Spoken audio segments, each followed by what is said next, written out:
Hello students, welcome to your YouTube channel SS classes of chemistry. आइए आज हम लोग क्रैश कोर्स स्टार्ट करते हैं जो कि होगा क्लास 12th के स्टूडेंट्स के लिए, बिहार बोर्ड और सीबीएसई बोर्ड दोनों बोर्ड के लिए। आज पहला दिन और पहले क्लास में स्टार्ट करेंगे हम लोग द सॉलिड स्टेट। हेडिंग देंगे द सॉलिड स्टेट।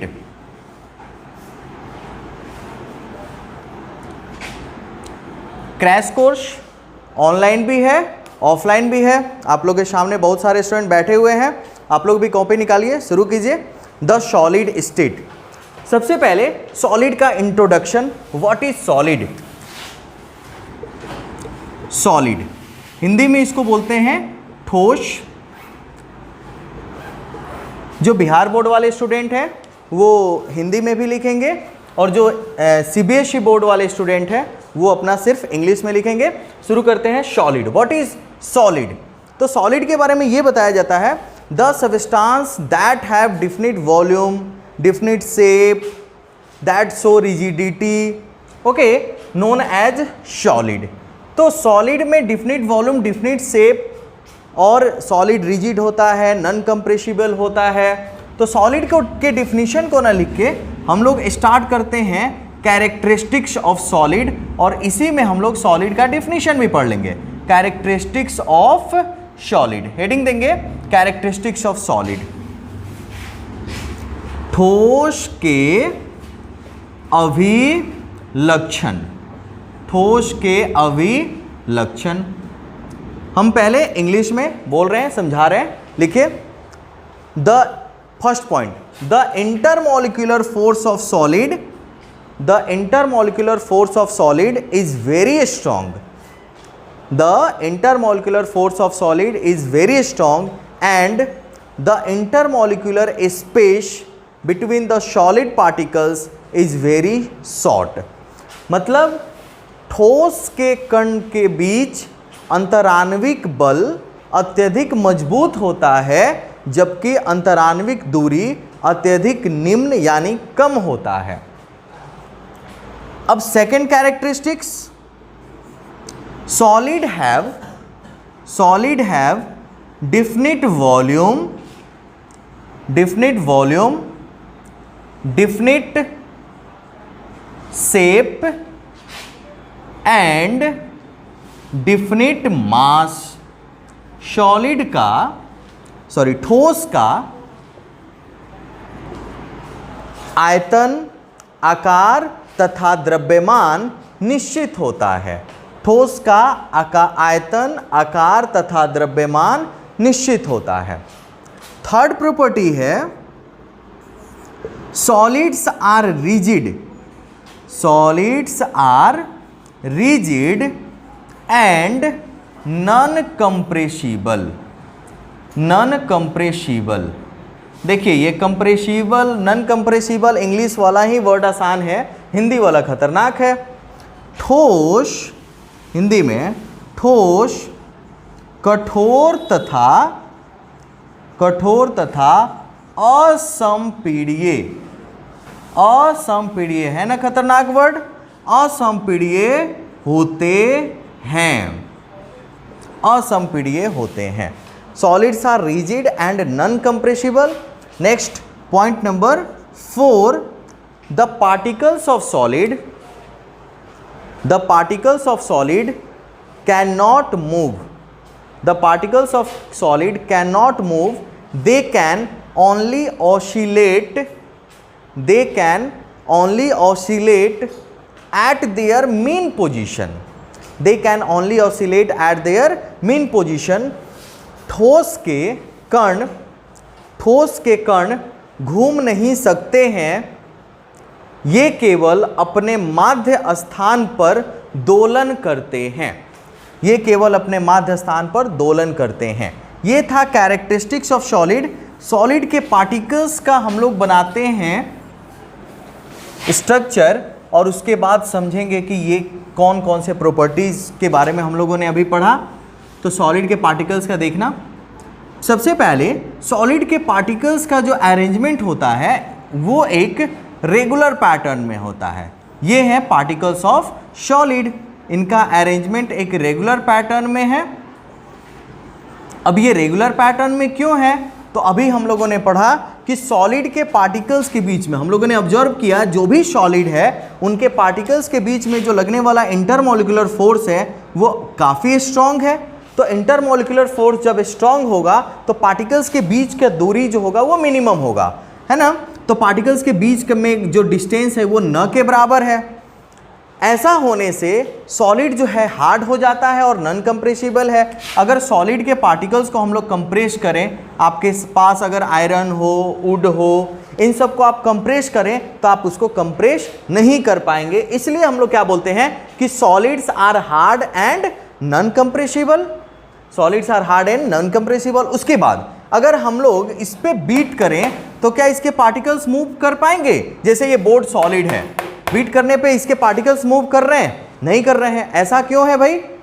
ऐसा क्यों है? क्योंकि इनका इंटरमोलिकुलर फोर्स स्ट्रांग है, बट इस पे अगर हम लोग मारेंगे तो इसमें वाइब्रेशन होगा। तो वाइब्रेशन होने का मतलब होगा कि इसके पार्टिकल्स बस यहीं पे वाइब्रेट करके रुक जाएंगे, वो मूव नहीं करेंगे। इसलिए हम लोग मैटर को ना एक्चुअली दो भाग में बांटे हैं। मैटर को कितने भाग में बांटे हैं? दो भाग में। कौन कौन? तो रिजिड। रिजिड का मतलब हो गया कठोर, कठोर, और दूसरा फ्लूइड। फ्लूइड का मतलब होता है तरल, तरल, सॉरी तरल, ओके। और रिजिड जो सब्सटेंस है वो है सॉलिड, और जो फ्लूइड है वो कौन है जी? Liquid and gas, okay. तो सॉलिड रिजिड है जबकि फ्लूइड लिक्विड और गैस है। तो इसके पार्टिकल मूव कर सकते हैं, सॉलिड के, लिक्विड के पार्टिकल्स और गैस के एक पार्टिकल मूव कर सकते हैं। तो मूविंग टेंडेंसी के कारण हम लोग बोलते हैं these are fluids, but solid के पार्टिकल मूव नहीं कर सकते हैं, इसलिए हम लोग क्या बोलेंगे? Solid rigid. एग्जाम्पल, चलिए सबसे पहले आइस। आइस सॉलिड है? Yes. Iron, copper, copper, then diamond, diamond, NaCl, common salt, iodine, etc. ये सब क्या है जी? सॉलिड है। तो सॉलिड के बारे में हम लोगों ने पढ़ा कि सॉलिड क्या होता है। तो सॉलिड रिजिड है, उसका वॉल्यूम फिक्स है, शेप फिक्स है, मास फिक्स है, नॉन कंप्रेसिबल होता है, उसके पार्टिकल मूव नहीं कर सकते हैं। ये सारा प्रॉपर्टी होता है सॉलिड का।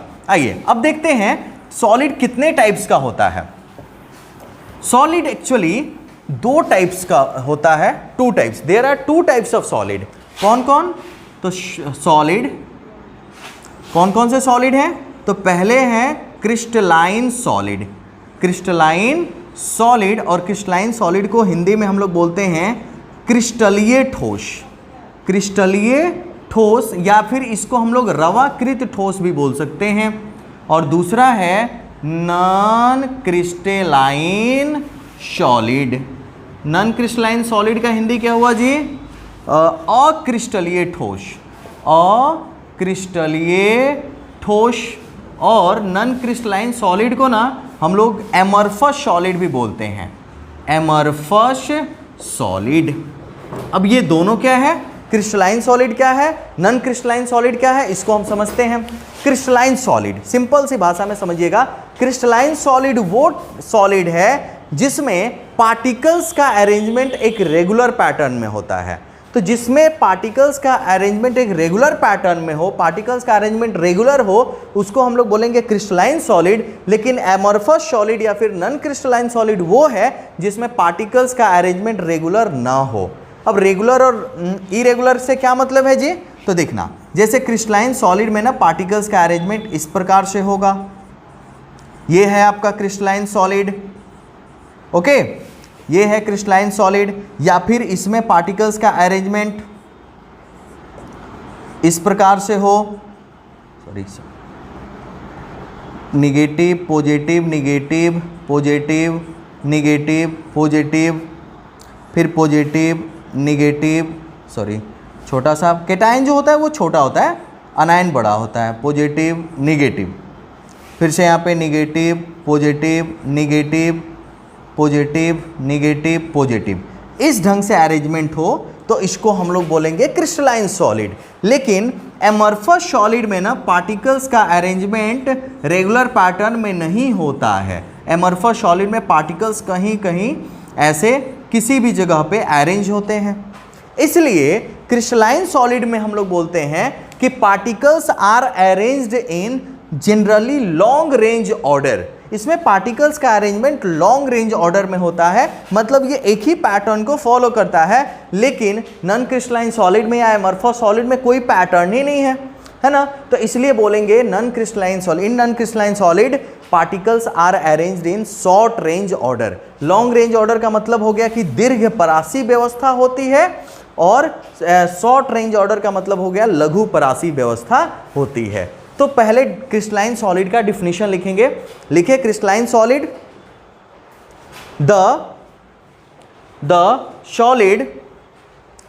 Solid in which particles are arranged, the solid in which particles are arranged, the solid in which particles are arranged in a regular pattern,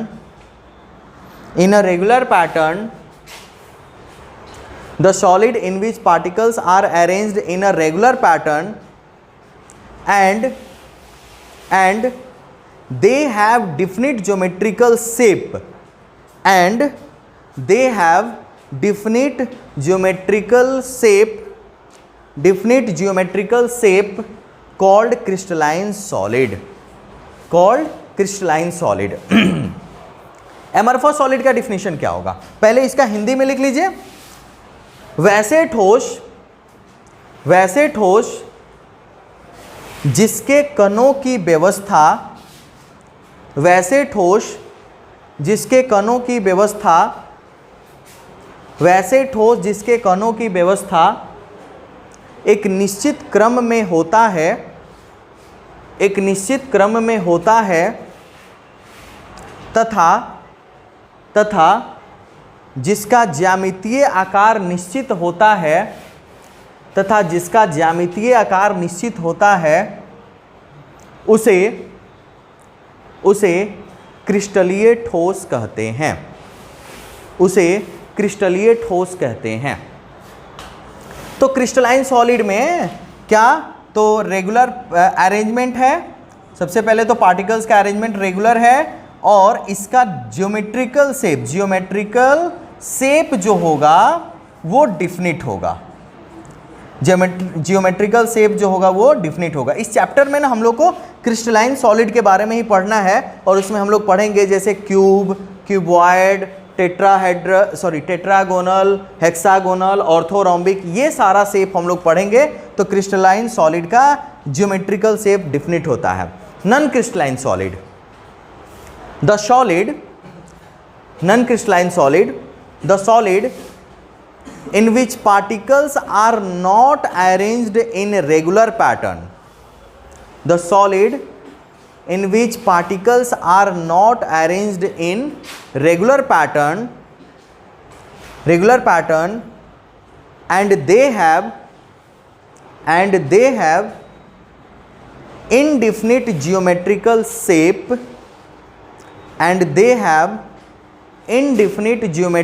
shape, indefinite geometrical shape called non-crystalline solid or amorphous solid, called non-crystalline solid or amorphous solid, non-crystalline solid और amorphous solid। आइए sorry, अब हम लोग दो रो बनाएंगे। एक तरफ लिखेंगे क्रिस्टलाइन सॉलिड और दूसरी तरफ लिखेंगे एमॉर्फस सॉलिड। दो रो बनाइए, crystalline solid and amorphous solid. Crystalline solid का हिंदी पहले बता चुके हैं, क्रिस्टलीय ठोस। एमॉर्फस सॉलिड अक्रिस्टलीय ठोस। अब इसमें हम लोग इसके प्रॉपर्टीज को लिखेंगे। फर्स्ट ये है कि they are true solid, they are true solid, ये वास्तविक ठोस होते हैं। दे आर ट्रू सॉलिड, ये वास्तविक ठोस होते हैं। लेकिन एमॉर्फस सॉलिड के बारे में क्या है कि they are pseudo solid, they are pseudo solid और super cooled liquid, super cooled liquid. यह एक स्यूडो सॉलिड है, मतलब अवास्तविक ठोस है। ये अवास्तविक ठोस या अतिसितित द्रव, इसका हिंदी होता है अतिसितित, अतिसितित द्रव होते हैं। ये अवास्तविक ठोस या अतिसितित द्रव होते हैं। Okay, they have, second point, they have definite temperature, sorry definite melting point, definite melting point, they have definite melting point. इनका गलनांक निश्चित होता है, इनका गलनांक निश्चित होता है। इधर लिखेंगे दे मेल्ट, दे मेल्ट ओवर और range of temperature, range of temperature, they melt over और रेंज ऑफ टेम्परेचर। ये तापमान के एक परास में पिघलते हैं। सबको लिखेंगे, ये तापमान के एक परास में पिघलते हैं। थर्ड पॉइंट, थर्ड पॉइंट, दे शो क्लीवेज प्रॉपर्टी, दे शो क्लीवेज प्रॉपर्टी। इधर लिखेंगे they do not show, they do not show cleavage property, they do not show cleavage property. इसका मतलब ये हुआ कि जब इसको हम लोग काटेंगे, क्रिस्टलाइन सॉलिड को अगर हम लोग किसी चाकू से काटते हैं, तेज धार वाले चाकू से काटेंगे, तो इसमें रेगुलर सरफेस आएगा। किसमें? क्रिस्टलाइन सॉलिड का। लेकिन अगर एमॉर्फस सॉलिड को काटेंगे तो उसमें इरेगुलर सरफेस आएगा और रफ सरफेस आएगा। इसमें रेगुलर सरफेस आएगा, लेकिन एमॉर्फस सॉलिड को काटने पे उसमें इरेगुलर सरफेस आता है। ओके, नेक्स्ट पॉइंट ये है कि crystalline solid it is an isotropic, an isotropic in nature, it is an isotropic in nature. और इधर लिखेंगे हम लोग it is isotropic in nature, it is isotropic in nature. ये विषमदैशिक होते हैं, विषमदैशिक होते हैं, लेकिन ये समदैशिक होते हैं। अब इस चीज को समझ लीजिए कि ये विषमदैशिक और समदैशिक क्या है। It is an isotropic in nature, ये विषमदैशिक होते हैं, ये विषमदैशिक होते हैं। इधर लिखेंगे it is isotropic in nature, लिख लीजिए पूरा, it is isotropic in nature, sorry, ये समदैशिक होते हैं, समदैशिक होते हैं।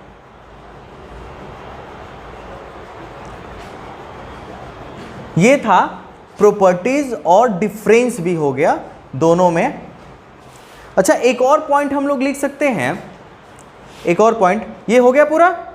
एक और पॉइंट लिखेंगे, लिखिए they have definite heat of fusion. Crystalline solid में they have definite heat of fusion, they have definite heat of fusion, they have definite heat of fusion. और एमॉर्फस सॉलिड में लिखेंगे they do not have definite heat of fusion, they do not have definite heat of fusion, they do not have definite heat of fusion. Okay, आइए इसको समझते हैं। सब property तो ठीक है, लेकिन एक ये एनाइसोट्रॉपिक और आइसोट्रॉपिक क्या होता है। तो आइसो मतलब होगा सेम, है ना। तो सेम फिजिकल प्रॉपर्टीज हो किसी भी डायरेक्शन में, समझिए इसको हम फिगर बना के समझा रहे हैं, आइसोट्रॉपिक और एन आइसोट्रॉपिक को, minus plus minus plus plus मतलब केटायन अनायन केटायन अनायन, फिर अनायन केटायन सॉरी केटायन अनायन केटायन। अब इसमें देखना, ये है सॉरी क्या बोलते हैं इसको, क्रिस्टलाइन सॉलिड, ये है क्रिस्टलाइन सॉलिड, और ये है एमरफस सॉलिड जिसमें पार्टिकल्स का अरेंजमेंट एक रेगुलर पैटर्न में नहीं है, ये है एमरफस सॉलिड। जरा ध्यान से देखेंगे इसमें, अगर हम लोग इसके फिजिकल प्रॉपर्टीज को देखेंगे, एनआइसोट्रॉपिक और आइसोट्रॉपिक का क्या मतलब है इसको हम समझा रहे हैं आपको। एमरफस सॉलिड, एनआइसोट्रॉपिक का क्या मतलब है समझिएगा। अगर कुछ फिजिकल प्रॉपर्टी जैसे refractive index, heat of fusion, sorry refractive index, electrical conductivity, इन सब का वैल्यू डिफरेंट डायरेक्शन में डिफरेंट आए तो इसको बोलते हैं हम लोग एनआइसोट्रॉपिक। एनआइसोट्रॉपिक मतलब फिजिकल प्रॉपर्टीज का वैल्यू जो है ना वो डिफरेंट आए, ओके, तो उसको बोलेंगे एन आइसोट्रॉपिक। और आइसोट्रॉपिक कब बोलेंगे, जब फिजिकल प्रॉपर्टीज जैसे इलेक्ट्रिकल कंडक्टिविटी, रिफ्रैक्टिव इंडेक्स, सबका वैल्यू सभी डायरेक्शन में सेम आए। ऐसा क्यों होता है, देखना अगर हम लोग इस डायरेक्शन में देखेंगे तो पार्टिकल्स के अरेंजमेंट में मिल रहा है पॉजिटिव निगेटिव, लेकिन अगर इस डायरेक्शन को अगर हम लोग मेजर कर रहे हैं तो इस डायरेक्शन में कौन पार्टिकल मिल रहा है, ओनली पॉजिटिव मिल रहा है ना। तो देखिए, तो इसमें जो फिजिकल प्रॉपर्टीज का वैल्यू होगा इस डायरेक्शन में और इस डायरेक्शन में क्या सेम होगा, बिल्कुल नहीं, ये सेम नहीं होगा, इसलिए इसको हम लोग बोलेंगे एनआइसोट्रॉपिक। लेकिन इसमें पार्टिकल्स का रेगुलर अरेंजमेंट है ही नहीं, तो आप किधर से भी कीजिए पार्टिकल सबका वैल्यू क्या होगा, सेम होगा। तो एमरफस सॉलिड में फिजिकल प्रॉपर्टीज का वैल्यू किसी भी डायरेक्शन में सेम होता है, इसलिए हम लोग एनआइसोट्रॉपिक बोलते हैं। एक छोटा सा एग्जांपल देके आपको समझा रहे हैं। सपोज दैट स्कूल में असेंबली लगा हुआ है, सुन लीजिए, पहले स्कूल में असेंबली लगा हुआ है, तो स्कूल के असेंबली में ना बॉयज़ को एक साइड और गर्ल्स को एक साइड रखे हैं। तो बॉयज़ और गर्ल्स जब एक एक साइड में है तो क्या बॉयज़ का डायरेक्शन फिक्स है, आप जब भी देखेंगे एक ही डायरेक्शन में बॉयज़ हैं और एक फिक्स डायरेक्शन में गर्ल्स हैं। क्या बॉयज़ गर्ल्स के डायरेक्शन में बॉयज़ हैं, नहीं है, बॉयज़ के डायरेक्शन में गर्ल्स हैं, नहीं है, तो इनका डायरेक्शन फिक्स है। लेकिन अगर असेंबली ख़त्म हुआ, अब सब खेलने लगे कुछ देर के लिए, 5-10 मिनट के लिए, उस समय देखिएगा बॉयज़ गर्ल्स सब एक साथ मिलके, तो किसी भी डायरेक्शन में देखिएगा, इस डायरेक्शन में देखेंगे तो बॉयज़ है गर्ल्स हैं, इधर भी देखेंगे तो बॉयज़ है गर्ल्स हैं, हर डायरेक्शन में सेम है कि नहीं है। इसका मतलब किसी भी डायरेक्शन में बॉयज़ है, किसी भी डायरेक्शन में गर्ल्स है। तो इसमें डायरेक्शन फिक्स नहीं है, डायरेक्शन फिक्स नहीं है, तो सब में फिजिकल प्रॉपर्टीज का वैल्यू क्या आएगा, सेम आएगा, तो इसलिए बोलेंगे आइसोट्रॉपिक। और जिसमें फिक्स है कि हाँ भाई ये इस डायरेक्शन में कुछ और वैल्यू आएगा, इस डायरेक्शन में कुछ और वैल्यू आएगा, तो इसको हम लोग क्या बोलेंगे, एन आइसोट्रॉपिक। ओके, एग्जाम्पल लिख लेते हैं दोनों का। क्रिस्टलाइन सॉलिड का एग्जाम्पल क्या क्या होगा जी, तो सबसे पहले फिर से शुरू करते हैं, ice, iron, NaCl, NaBr, diamond, graphite ETC, ये सब जो है ना वो क्रिस्टलाइन सॉलिड है। और एमरफस सॉलिड में आ जाएगा आपको rubber, glass, wood, rubber, glass, wood, ETC, all polymers are amorphous solid. सभी पॉलीमर जो होते हैं वो एमरफस सॉलिड होते हैं। तो आज के डे 1 में क्रैश कोर्स में हम लोगों ने पढ़ा सॉलिड स्टेट के बारे में, और सॉलिड स्टेट में हम लोगों ने पहला पॉइंट पढ़ा टाइप्स ऑफ सॉलिड। 2 टाइप का सॉलिड होता है, क्रिस्टलाइन सॉलिड और एमरफस सॉलिड। ओके, तो क्रिस्टलाइन सॉलिड में पार्टिकल्स का अरेंजमेंट रेगुलर पैटर्न में होता है और एमरफस सॉलिड में रेगुलर पैटर्न में नहीं होता है। तो बस इस क्वेश्चन के साथ, एक क्वेश्चन के साथ हम लोग आज का क्लास खत्म करते हैं, लिखेगा which of the following solid, which of the following solid, which of the following solid, एक क्वेश्चन है, which of the following solid is isotropic, which of the following solid is isotropic in nature, which of the following solid is isotropic in nature? निम्नलिखित में कौन सा ठोस समदैशिक प्रकृति वाला होता है, समदैशिक प्रकृति वाला है, समदैशिक प्रकृति वाला है।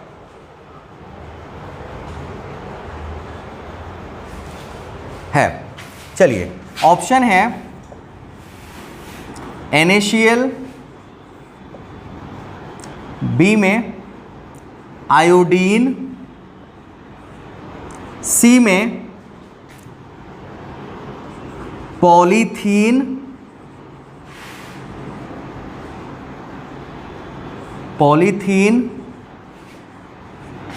और डी में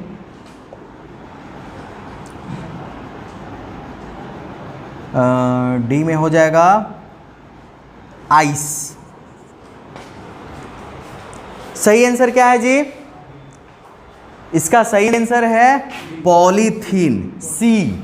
all polymers are amorphous solid and polythene is an amorphous, polythene is an polymer, so that it is isotropic in nature. Okay, आज के क्लास में बस इतना ही, मिलते हैं क्रैश कोर्स के डे 2 में। Thank you.